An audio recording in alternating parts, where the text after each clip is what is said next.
అనంతపురం జిల్లా హీరేహల్ మండలం Telugu Desam party convener Hanumantha Reddy తనపై సాగుతున్న అసత్య ప్రచారంపై మండిపడ్డారు.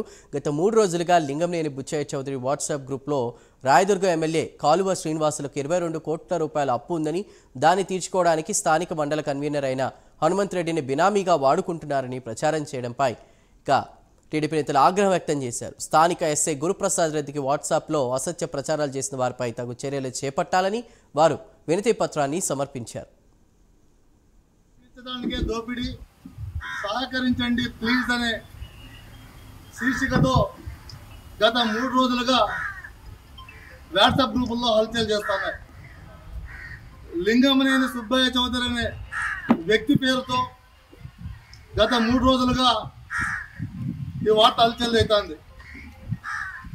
లింగంనేని సుబ్బయ్య చౌదరి అనే వ్యక్తి ఎవరో తెలియదు మాకు.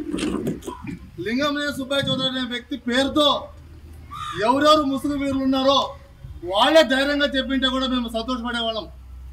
కానీ కాలువ శ్రీనివాసులకి 25 కోట్ల అప్పు ఉంది, అప్పు తీర్చడానికి దోపిడీ చేస్తున్నారని చెప్తున్న సన్యాసులు కొంతమంది.